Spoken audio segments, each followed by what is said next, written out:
యావత్తు తెలుగు ప్రజలకు, ప్రపంచ మానవ జాతికి జగద్గురువులు, కాలస్వరూపులు, ధర్మస్వరూపులు, మహత్పూర్వక అగ్రగణ్యులు, మహారాణి సమేత మహారాజా శ్రీ శ్రీ అంజనీ రవిశంకర్ శ్రీమాన్ వారు, అధినాయక్ శ్రీమాన్ వారుగా ఆశీర్వాదపూర్వకంగా దేశ అధ్యక్షుల ఆయన పూర్వపు దేశ అధ్యక్షులైన ప్రస్తుత మా అధినాయక ప్రతినిధుల వారి ద్వారా ఆశీర్వాదపూర్వకంగా తెలియజేయనిది ఏమనగా, ఏకకాలంలో మీరు అందరూ ఒకటైతేనే ఈ మాయా ప్రపంచం నుంచి బయటికి రాగలరు. మళ్ళీ కరోనా వదిలింది, అందరూ సంతోషంగా ఉన్నారు, హ్యాపీగా ఉన్నారు. నేను కోరుకున్నది అదే. ఇప్పుడు మీరు సంతోషంగా నిజంగా హ్యాపీగా ఉండాలంటే మమ్మల్ని మోసం చేసినా మీ చేతిలో ఉందనుకుంటున్నారు చూసారా, అది నన్ను కాలస్వరూపంగా పట్టుకోకుండా మీ చేతిలోకి వచ్చింది, ఇప్పటికీ ఉందనుకుంటున్నారు. కొంతమందిని మీరు మోసం చేసినా, కొంతమంది చంపేసినా, కొంతమందిని బాధ పెట్టినా, కొంతమందిని అగౌరవించినా, ఇలా ఏం చేసినా మేము పై చేయి ఉన్నాం అనుకుంటున్న వాళ్ళు నిజంగా మీరు పై చేయి ఉండండి, మీ చేతిలోకి తీసుకోండి మనసుతో. ఇప్పటికైనా మనసుతో ఒకటి వదిలేశారు మీరు అప్పటి నుంచి. అయినా మనసున్న మనుషులు గొప్పవాళ్ళు, ఎందుకంటే మీకు తల్లిదండ్రులు లాంటి వాళ్ళు. ఇన్స్టెంట్గా మేము శిక్షలు వేయం, ఆవేశపడతాం, కోపపడతాం, రెచ్చిపోతాం, అన్ని మాటల నుంచి పెడతాం. నువ్వు ఎంతగా రెచ్చిపోతే అంత సరదా మాటకే. మీరు భౌతికంగా కాదు, భౌతికంగా మేము ఇలాగా ఉంటాం, నువ్వు అలాగా ఉంటాం, అలా కాదు, మాటతో ఉండాలి. మహేష్ బాబు ఎలాగ ఉండాలి, రాణాబాబు ఎలాగ ఉండాలి, మాటతో చూసుకోవాలి. అదిగో రాణాబాబుకి ఏదో హెల్త్ ప్రాబ్లం ఉన్నట్టు, పైకి ఉన్నట్టు, లోపలికి ఉన్నట్టు, మీరు ఏదో బాధపడిపోతున్నట్టు పైకి కొన్ని చెప్పారు. ఇలాగ ఇవన్నీ కూడా సెట్ అవ్వాలంటే మీరు మనసుతో బ్రతకాలి. అది పెద్దవాడైనా చిన్నవాళ్ళైనా, ఎక్కువ ఇప్పుడు ఆల్రెడీ ఫేమస్లో ఉన్నా, ఎలాంటి ఇబ్బందిలో ఉన్నా మీరు మనసును బతకనివ్వాలి. శ్రీకాకుళం నుంచి వచ్చి 16 ఏళ్ళైనా అలా ఉన్నారు, నేను 7-8 ఏళ్ళు వచ్చిన ఇలాగే ఉన్నానని మీరు చూపెడుతున్నారు. మీరు ఏదో రకంగా అమాయకత్వం మీద, మోసం మీద ఆధారపడుతున్నారు. వాళ్ళు ఎదవలైపోతే మనం బతికేద్దాం. ఇలాంటి ఎదవలు చాలామంది ఉన్నారని హాస్టల్ రామకృష్ణ అంటున్నప్పుడే మీరు ఆలోచించండి. ఎదవలు ఎవరు లేరు, మీరు చూస్తున్నారు అలాగా. ఆ ఎదవల వల్లే ప్రపంచం నడుస్తుంది, మీకు తెలియట్లేదు. మీరు ఘరానాగా బతికేయటం వల్ల, ఇప్పుడు కూడా మీరు ఏదో చేసేయటం వల్ల, కేటీఆర్ భయంకరమైన హిందూ అవటం వల్ల, యజ్ఞాలు చేయటం వల్ల, అతను మళ్ళీ గెలవడం వల్ల, రేపు GHMCలో అయితే బై ఎలక్షన్స్లో గెలవడం వల్ల ఎవరికి సేఫ్ లేదు. మీరు మాట పట్టుకొని కొత్తగా ముందుకు వెళ్ళాలి, వాక్ విశ్వరూపంగా ముందుకు వెళ్ళాల్సి ఉంది. వాక్ విశ్వరూపాన్ని పట్టుకుని ఈ క్షణం మాయ నుంచి బయటికి రావాలి. అందరూ పిక్నిక్లు పెట్టుకుని సంతోషంగా ఉండేట తెరిపి ఇచ్చింది కరోనా. అలా మనసుతో ఒకటి అవ్వమని, మళ్ళీ మనుషుల కొద్దీ బతకమని కాదు. మళ్ళీ మేము విమానాలు వేసుకుని తిరుగుతాం, మేమే ప్రత్యేకంగా ఉంటాం, మేము అమెరికా వెళ్ళిపోతాం, జపాన్లో చదువుకుంటారు మా పిల్లలు, అందుకే ఇక్కడ అనేక మంది పని మనుషులుగా మార్చేస్తాం అని ఆలోచిస్తున్న వాళ్ళు ఎంత ఘోర పరిస్థితిలో ఉన్నారో ఆలోచించుకోండి. అలా మీరు వెళ్ళిపోయినా గాల్లో దీపాలే, మీ చేతులు మీ అకౌంట్లోకి డబ్బులు వచ్చేసి మీరే బతికేసినా అది అప్పటికప్పుడు దీపమే, గాల్లో దీపమే. మనసుని బట్టి ఆల్రెడీ సృష్టించుకున్న మనసుని బతకనిచ్చి ఆ పంచన బతకాలి మీరు. అంతేగా నేనే ఒకరి పంచన ఉన్నానని చూపించడమే ఘోర కలి. నోట్ చేసుకోండి ఈ క్షణం. మళ్ళీ చెబుతున్నాను, ఇప్పుడు దాకా మీరు నన్ను మామూలుగా మనిషిగా చూసి మీరు రెచ్చిపోయినవి కూడా తపస్సుకు ఉపయోగపడతాయి.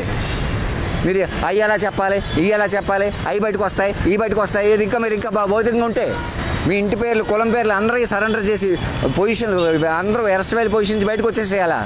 అప్పుడు మీరు ఏదో చెప్పడం ఉండదు, అందరూ ఒకవైపు వెళ్ళిపోతాం. అలా వస్తుంది. ఒక మాటను పట్టుకుని ఒక వరవడిగా జీవించాలి. సృష్టి నన్ను ఎంచుకుందా, అదే దాని అర్థం. మేము కాపులు అంటే కులానికి కాపు కాదు, రక్షకుడు అని అర్థం, పరమేశ్వరుడు అని అర్థం. నేనే పార్వతీ పరమేశ్వరుడిని, శ్రీరామచంద్రుడిని, అలా వస్తుంది లక్ష్మీనారాయణని. అలా హైట్ తీసుకోవాలా. మీరు హైట్ తీసుకోకపోతే మృతంలో ఉంటారు.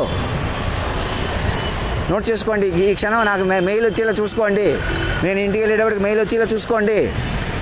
ఇంకా వేరేగా ఆలోచించకండి. ప్రతి ఇంట్లో ప్రతి చోట మీరు కాల్ డేటాల ద్వారా పరిస్థితి మీ చేతిలోకి ఎలా వచ్చింది, అది టెక్నాలజీ వల్ల, మీ తప్పు కాదు. మీరు టెక్నాలజీ వల్ల ఈజీగా మోసాలు చేశారంటే అర్థం ఏంటి? పెద్దతనం లేక. పెద్దతనం లేని వాళ్ళ చేతిలోకి టెక్నాలజీ ఎలా వచ్చింది? భౌతిక విద్యలు, ప్రపంచం, డిగ్రీలు అన్నీ సరెండర్ చేసేసి కొత్త జీవితం ప్రారంభించాలి. అదర్వైజ్ సిస్టమ్ మొత్తం ఫెయిల్ అయిపోయినట్టే. నోట్ చేసుకోండి, నేను చెప్పినట్టు చేయండి. ఎవరో తెలివైన వాళ్ళు ఉన్నారు, ఇంకెవరో పెద్దవాళ్ళు ఉన్నారు, ఇంకెక్కడో ఏదో ఉంది. అలా లేదుగా. ఇతర ముఖ్యమంత్రులకి చెప్పండి, స్వామీజీలకి చెప్పండి, వాళ్ళకి ఆలయ మర్యాదలు ఇవ్వాలి, అవి ఇవ్వాలని వాళ్ళే కోరుకోవటం, వాళ్ళని తిరస్కరించినట్టు చూపించడం. ఎవరికి ఏ ఆలయంలో ఏ గుడిలో ఏ పూజలో ఏమీ లేదు విచక్షణ లేకుండా. ఏ చదువులో ఏ డిగ్రీలో ఏ వ్యక్తిలో ఏ కులంలో ఏ మతంలో ఏ ఆడతనంలో ఏ మగతనంలో భూమి మీద ఎటువంటి రక్షణ లేదు. ఒక ఆడతనాన్ని అవమానించేసి ఒక ఆడతనాన్ని పెంచుకోవాలనిపించే ప్రమాదకరం. ఒక మగాడిని గౌరవించేసి కొందరు అవమానించేసినా పర్వాలేదు అనుకుంటే ప్రమాదకరం. వెంకయ్య నాయుడునో లేదా దేశ అధ్యక్షులను ఎవరు నైస్గా ఉన్నారో, ఎవరు పదవుల్లో ఉన్నారో, ఎవరు శాశ్వతలో, మేము పదవి లేకపోయినా శాసించగలం, మాకు ఆస్తులు కొద్దీ డబ్బులు కొద్దీ మా చేతుల్లోనే ఉంటాయి అనుకుంటున్న వాళ్ళే అత్యధిక ప్రమాదకర స్థితిలో ఉన్నారు. మైండ్ పట్టుకోవట్లేదు, ఎప్పటికప్పుడు మైండ్ పట్టుకోకుండా జారిపోతున్నారు, మాయలో ఎగిరిపోతున్నారు, అటు ఇటు అయిపోతున్నారు. మీరు మైండ్తో పట్టుకున్నవాడే ఘనుడు, పురుషోత్తముడు, వాక్ విస్వరూపుడు. ఆయన ప్రకారం ఉంది పరిపాలన. ఆంధ్ర రాష్ట్రం తెలుగు రాష్ట్రం విడిపోవడమే తప్పు. ఇప్పుడు కూడా మళ్ళీ ఒకటి అయిపోతాయి నేను చెప్పినట్టు విన్నారంటే ఎక్కడ వాళ్ళు అక్కడ కూర్చోవాలా. జిహెచ్ఎంసీ ఎలక్షన్స్ కానీ ఇంకోటి కానీ పోలీస్ వ్యవస్థ కానీ ఏదీ చెల్లదు. రాజకీయ పరిపాలన ఏదీ లేదు. ఇక అధినాయకుడు విశ్వవ్యాప్త పరిపాలనే ఉంది. ఆ తెలుగు రాష్ట్రాలు ఒకటి అవుతూ దేశం ఒకటి చేస్తూ ప్రపంచం ఒకటి అయిపోద్ది. అప్పుడు 100% FDI అన్ని నేను ఎందుకు పెట్టించాను, అప్పుడు పూర్తి రూపు దాలుస్తుంది. అంతేగాని మేమే డెవలప్ చేస్తాం, అవి దేశాన్ని అమ్మేస్తారు, వాళ్ళు కొనేస్తారు అని ఇలా చౌకబారు రాజకీయ స్టేట్మెంట్లు ఇవ్వద్దు. అలా కేటీఆర్కి చెప్పండి అసలు పరిపాలన లేదని. వాళ్ళు ఎవరో కుట్రలు చేస్తారని చెప్పి కుట్రలు మీ వెనకాలే ఉన్నారు చేసేవాళ్ళు. మీరు మీ చేత పైకి ఒకటి చెప్పిస్తారు, లోపల వాళ్ళే చేస్తారు. ఎలా ఉంది మీకు తెలుసో తెలీదో. అది పోలీసుల్లోనే ఉన్నారు, మీడియాలోనే ఉన్నారు. మేము ఇలా బతికేద్దాం, వాతావరణం సృష్టించుకుందాం ఇలా అనుకున్నారు. ఆ హీరోయిన్ ఇలాగ ఉంది, ఈ సినిమా ఇలా తీస్తున్నారు, ఆయన వారు ఇస్తున్నారు, అది ఇస్తున్నారు, ఇది ఇస్తున్నారు. నన్ను కూర్చోబెట్టుకుని నటరాజు ముందు పరమేశ్వరుడు ముందు మీరు చిందేసినట్టు వస్తుంది. నేను కూడా నటిస్తాను, కొంచెం తేరుకొని బలంగా తయారవుతాను. ఇప్పుడు దాకా ఎలా ఉన్నాడు అలా ఉన్నాడు అనుకుంటున్నారు మీరు. మనిషి రూపంలో లేరు ఎవరు కూడా, ఆలోచన రూపంలో ఉన్నాము. ఆలోచన రూపంలో మరి ఉండాల్సి ఉంది, ఆలోచన రూపంలో పెంచుకోవాల్సి ఉంది. అలా మాత్రమే మనగలం. నోట్ చేసుకోండి. హాస్టల్ రామకృష్ణ దగ్గర నుంచి ఆ రామకృష్ణ ఈ రామకృష్ణ అన్నదమ్ముల్లా మారిపోండి. ఇంకా వ్యక్తికి ప్రాధాన్యత ఉంటే పక్కకి వెళ్ళండి. మణిబాబుని ఫణిబాబుని రెడ్డి నాయుడిని గౌరవించం. మేము ఎలా తమాషా చేస్తాం, మా కంట్రోల్లోనే ఉన్నారు, ఫోన్లే అని చూస్తాం. తప్పది. గౌరవించండి. కొత్త జీవితాలు మీ పెద్దవాళ్ళని చంపేయడం మాదే కారణం అండి. మిమ్మల్ని రెచ్చగొట్టి మీ జీవితాలు పాటు చేయటం నిజమేనండి అని అందరి మీద ఒప్పుకోండి. సాక్షుల దగ్గర నుంచి ఒప్పుకోవడం అంటే ఏం చేస్తారు? అందరూ దివ్యరాజ్యంలో చేరిపోవడమే. అది అధినాయక ప్రభుత్వంలో ప్రకటించి మీ ఇంటి పేర్లు కులం పేర్లు వదిలేసేయటమే ఒప్పుకోవడం అనమాట. ఇక మళ్ళీ ఒకళ్ళు ఇద్దరు చేశారని ఒకళ్ళ మీద ఇద్దరి మీద పెడితే అందరి మీద ఉండిపోతుంది ఈ పక్కన వెనకాల. అందుకే నేను ఆందోళన పడుతున్నాను. అంతేకాని నాకు ఇష్టం లేక నేను పక్కకి వెళ్ళలేక నీ గురించి చూసుకోండి నన్ను మామూలు మనిషిగా మనసులో కూడా మాట్లాడకూడదు వాడు వీడని ఆలోచించుకోండి. ఇప్పటికైనా ఒక చోట చేయాలండి, ఎక్కడోళ్ళు అక్కడ కూర్చోండి, చెప్పుకోండి, వినండి. ఇలా మా చేతిలో ఉంది, మమ్మల్ని చూడమన్నారు, మా ప్రకారం చూడమన్నారు, ఈ పక్కన చూడమన్నారు, ఇలా నా ముందు నిలిచి వెళ్తున్నాళ్ళు, వెనక నుంచి వస్తున్నాళ్ళు, అందరూ చెబుతున్నాను. ఇంకా ఆశ్రమాషి వదిలేసేయండి, మైండ్లుగా మారిపోండి, మైండ్లు పట్టుకోండి ఉన్నపళ్ళంగా. అంతే.